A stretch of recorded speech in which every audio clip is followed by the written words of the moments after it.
Are playful insults a good idea? They are fun, and we both like to deliver them, parentheses, lovingly, throughout the day. But I'm wondering if this promotes hostility. It's a good question. I don't want to legalize what you should and should not do, but I will say you should be careful using humor if it's a dishonest way to cover awkward, difficult conversations. Here's what I mean. This is not unique to marriage. Sarcasm can be a fun conversational gift of how to interact with people. Oftentimes, sarcasm, I'm not saying that's what this is, so I'll get to this in a second. Sarcasm can be a way to say something that you don't want to be held responsible for. Say something and say, I'm just joking.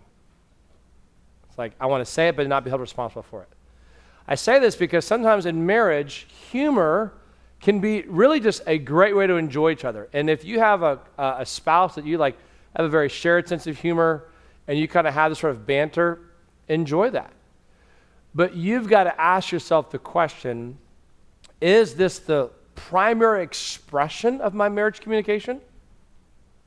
And it's not very deep. It's not very encouraging. It's not very thoughtful. It's just sort of like a 5-year-old siblings chatting back and forth. And you're like, well, that's adorably young. But we find absent sustained, meaningful conversations about substantial topics that can sometimes be hard. So I just say you have to kind of know each other. To that last part of the question about promoting hostility, you have to answer that question for yourself better than I would know, which is, and you can even ask your spouse this, which is if you find sometimes it leads to sometimes resentment, bitterness, feelings were hurt, that kind of thing can get kind of, so I just kind of defer to you in that respect. My wife here doesn't have anything more to say on that one. Okay. I don't know what I'm doing here. All right, next one. Yeah, that didn't do anything. Is it okay to cherish someone other than your spouse? My spouse in the past, or previous, either my spouse currently or maybe a former spouse, having been married before, has mentioned cherishing another female friendship. This hurt me. Should it? My first question would be, is that a man or a woman asking that? Because those are two different questions. Feel free to give your answer and then qualify how your answer applies to that. So, my spouse, if I'm a woman saying that, my spouse has mentioned cherishing another female friendship. If he said that, that would be problematic. And that goes into more of the question, what are good boundaries to have with the opposite sex when married? All right, so give it both ways. Give it, the co-ed context, and then give it like, even just like seemingly a good friend. You're a woman, you got a good friend, just cherish this friendship, but kind of sometimes feel like, what about me? What am I, chopped liver? Yeah, so I think more practical questions to ask is, are you debriefing with everything that's gone on in your day or something super fun and exciting with friends instead of your husband, if that's the marriage context? Like, oh, I'm just calling my friend and telling her everything, and then you get home and you ask, how was the day? And I say, fine. But I just spent an hour telling my friend. Well, then maybe you're putting a little too much stock into that friendship and not cherishing your communication with your spouse. So I hear you saying there is the idea of the relationship intimacy has already been expressed in some other relationship. You're getting leftovers. That there's not much energy for that thing, and that wouldn't be wise. Yeah. Okay, but now let's do it in the co-ed context. Let's say it's a co-ed context. So I say, as your husband, man, I really cherish this friendship. It's a woman. Mm-hmm. Respond to that. No, you don't.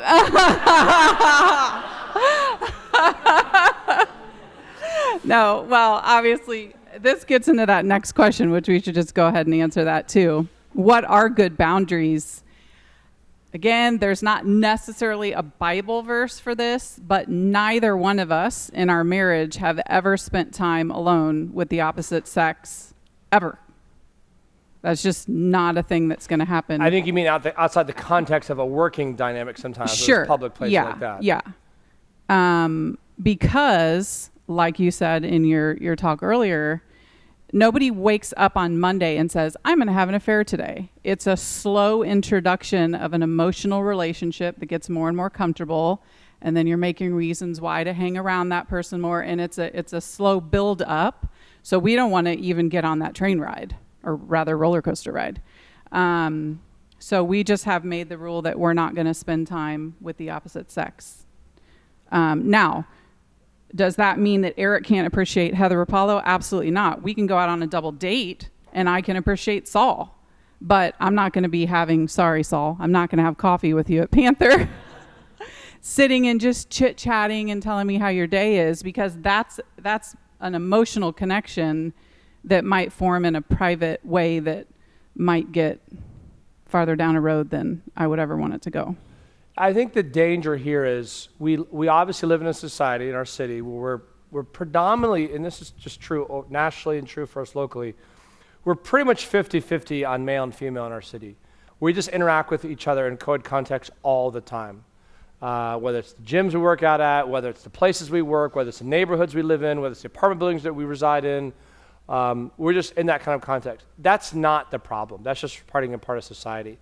I think the problem comes is when you have repeating, increasingly intimate, exclusive relationships with the opposite sex that's not your spouse in a way that undermines the legitimacy and the intimacy you should have with your spouse, as well as the potential temptation to find another to be more desirable than your spouse. And this is just a very common problem in a lot of interactions that people have. So the difficulty there is having wise practices and kind of accountable relationships where you just don't put yourself in that kind of repeating place.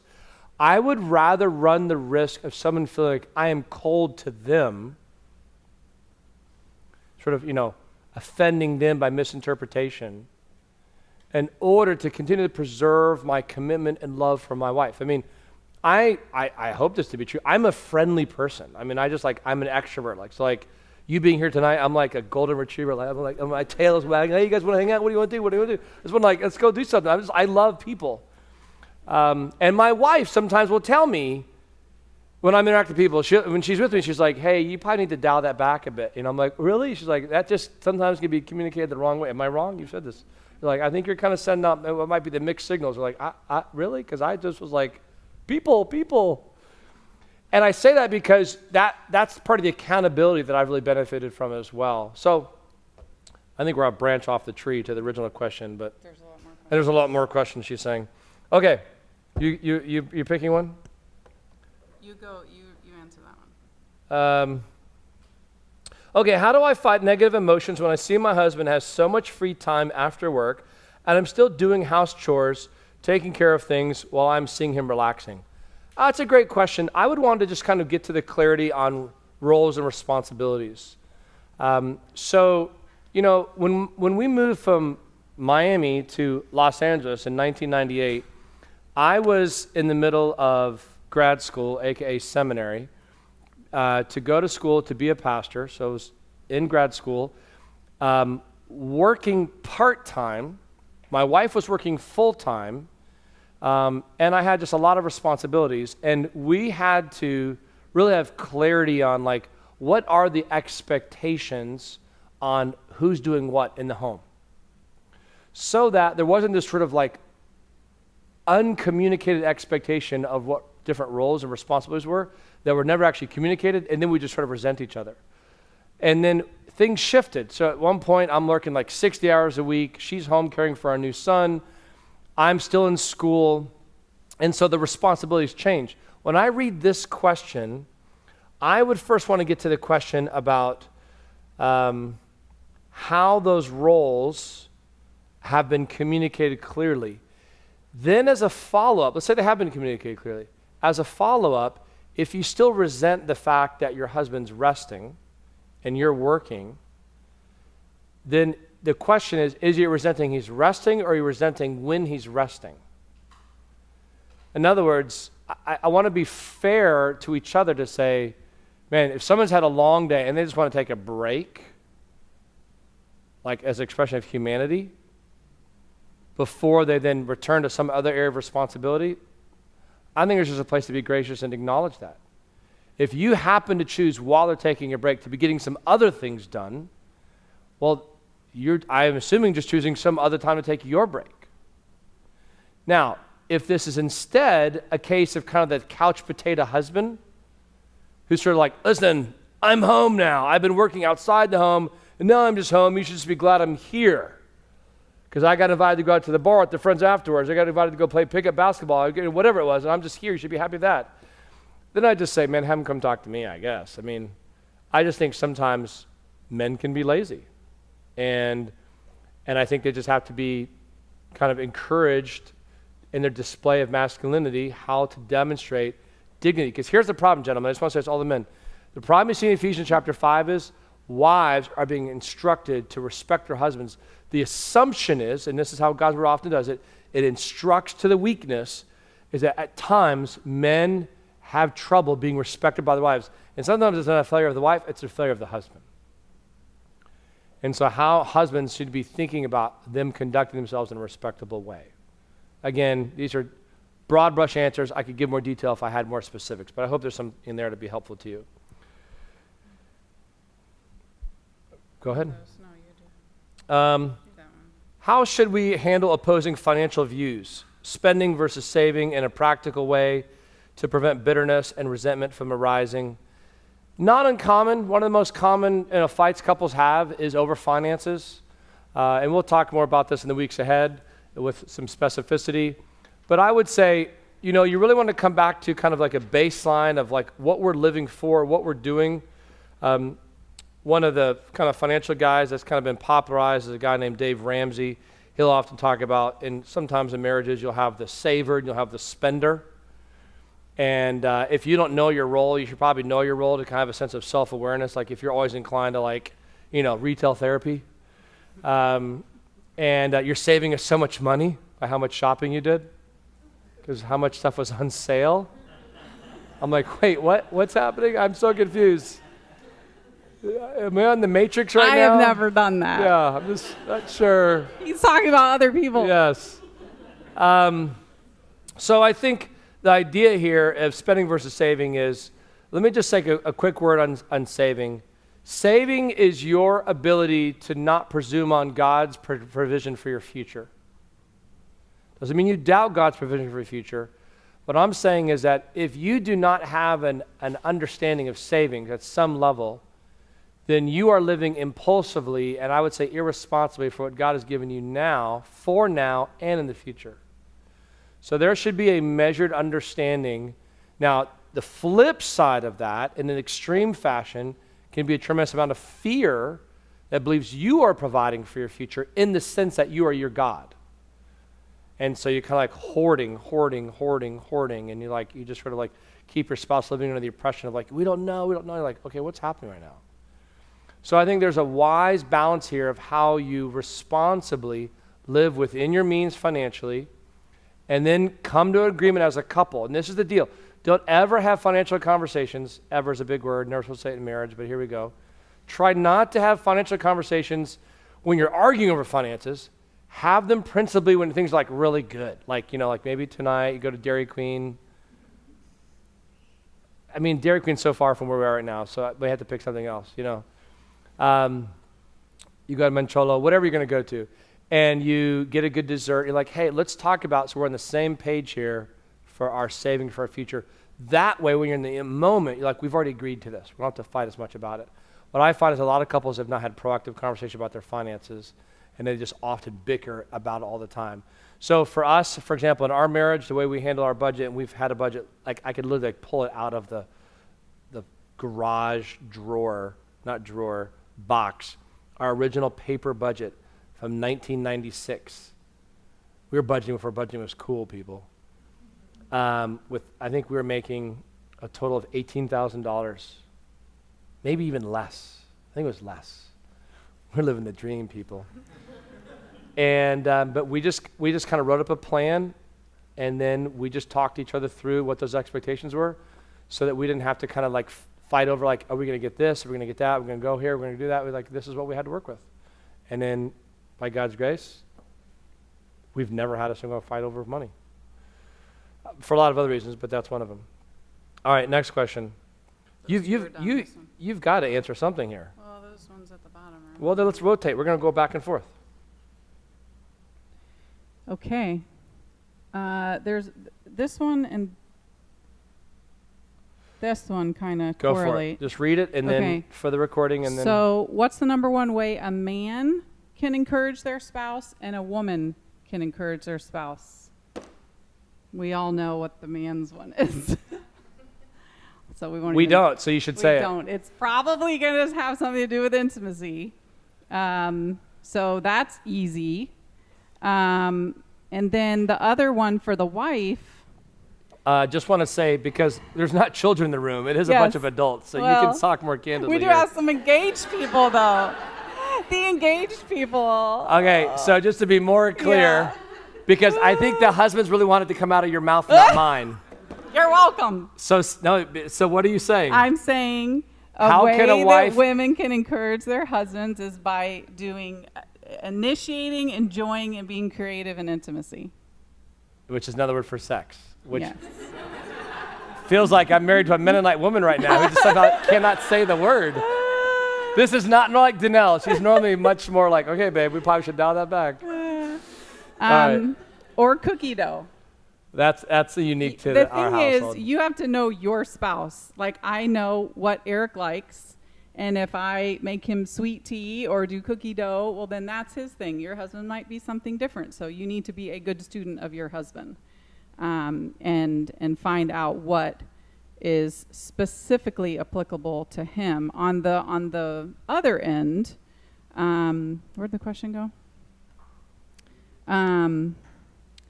A way that a man can encourage a woman, again, that's a tricky one. So maybe there's like the practical answer. Your wife might be a flower person. She might be a jewelry person. She might be a Coke Zero person. You have to figure out your own wife and know exactly what she loves and what makes her smile. But I would say biblically, back to what you had said, don't be the nice guy, quote unquote. Like lead, lovingly lead, biblically lead. But don't make your wife shoulder all of the big decisions, because that is a tremendous burden, and God did not design us to have that burden. So it's beautiful when the husband leads in that way. I was surprised early on in ministry how many wives sat on my couch and cried, "I wish my husband would just lead." I was like, oh, gosh, I didn't think that would be the thing that would be coming out as a thing that they were disappointed in. But I think it shows an intentionality and a care for taking your biblical responsibility and loving your wife in that way. We're going to do speed round, so we're going to go through these a little bit faster because we're trying to honor your questions, but also honor your children downstairs and the workers. For those of us who don't have the young kids, we're like, hey, you guys want to do what afterwards? We can hang out. No one's like, what? Let me talk about this one. Since Danelle don't want to say the S word, I'll say it. What is the role of sex in marriage? This is a great question because sex is such a complicated topic. It's so complicated, surprisingly, because it seems seemingly so easy. Like it's just like a biology lesson homework assignment. Like, why is it so complicated? But the reason it's so complicated, or some reasons why it's so complicated, is because of previous sexual relationships, because of maybe previous trauma that was sexual in nature that makes your current marriage sexual relationship very complicated. That's not uncommon in marriage at all. Sometimes it's complicated because, honestly,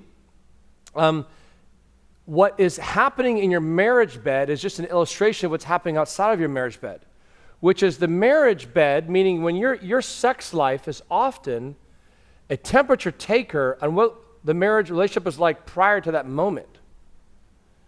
So the complication is, as far as what is the role of sex in marriage, the role of sex in marriage is a gift from God to enjoy being one flesh relationship, kind of using the nature of the wording of the scripture, man and woman coming together, being one flesh in their relationship, to enjoy sexual, physical, emotional, relational intimacy.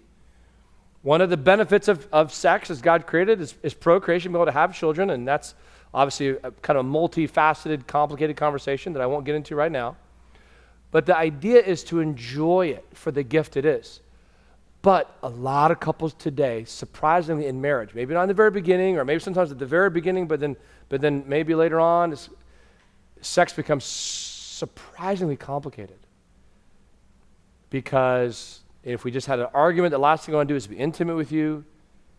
But then if I'm not intimate with you, are you going to be tempted to want to be intimate with somebody else?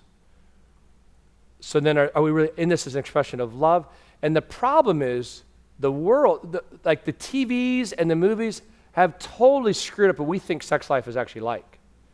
We think it's just this like explosive Chinese New Year celebration every time, wonderful, just goes for days on end. It's just amazing. Yeah, that's just not true. All the time.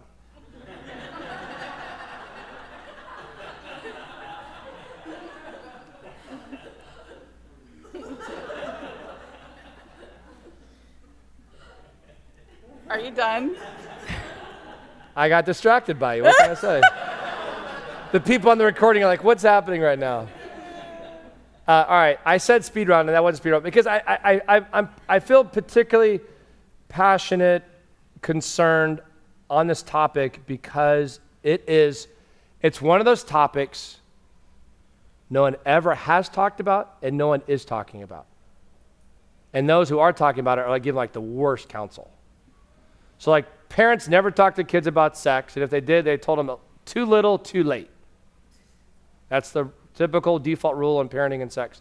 The other problem is once it is talked about in the context of relationships, it's usually not talked about very clearly and responsibly. It's talked about very sort of like, I don't know. And so anyway, all right, now speed round, pick something and go. Well, to connect that to another question, just so whoever asked the book question, we're going to give you a list of books at the end.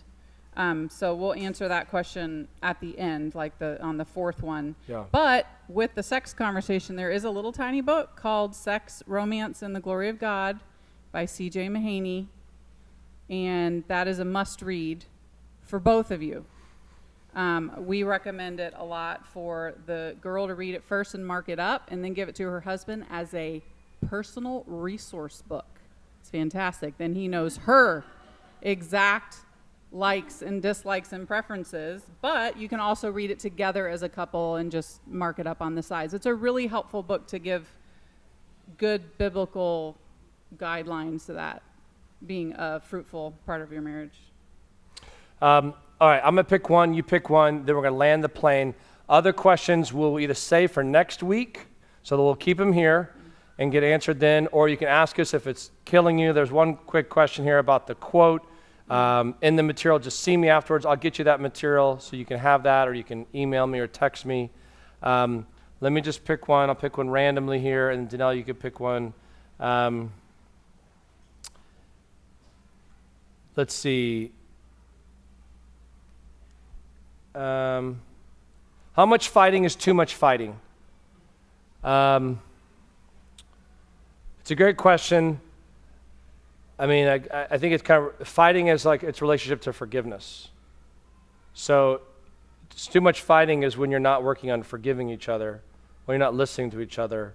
So you are fighting as an expression of desiring to be right. I find a lot of times in marriage conversations, Danelle and I, and other marriages, the temptation is to win. To win. And I like to say in marriage, your goal is not vindication, your goal is reconciliation. And if you can understand the difference between those two, you're going to do a lot better in marriage. But if you're always going into a conversation when you're fighting to be vindicated that what you said was right, what you did was right, what you meant was right, and not consider the possibility, it could have been said differently, could have been done differently, the timing could have been differently, and a way to kind of build a bridge back to each other and to be reconciled, you're going to have a very commonly adversarial relationship with each other. Instead of being able to be humble and to forgive each other, be patient with one another, be gracious to one another, love each other well. Your question, and we'll be done. Okay, since mine has my name on it. Danelle, what is a basic, constant aim or challenge as a wife that should be prioritized above others? I could answer this many different ways, but for the sake of time, I always say this verse to people I talk to. If we just picked 2 verses in the Bible to obey in marriage, let alone any other relationship, if we love the Lord our God with all of our heart, soul, and mind, just do that one every day for 365 days, and your year will be better, guaranteed. But, look at the next one. Love your neighbor as yourself. Who do you wake up to every morning? We don't always think of our husband as our neighbor, but if we're thinking of them as ourselves while we're loving the Lord God with all our heart, soul, and mind, then we're going to be taking all of the scriptures and doing those towards our spouse. Forgiveness, love, kindness, all of those things. So that's an aim, but it's a challenge because obviously it's not easy or none of us would be here.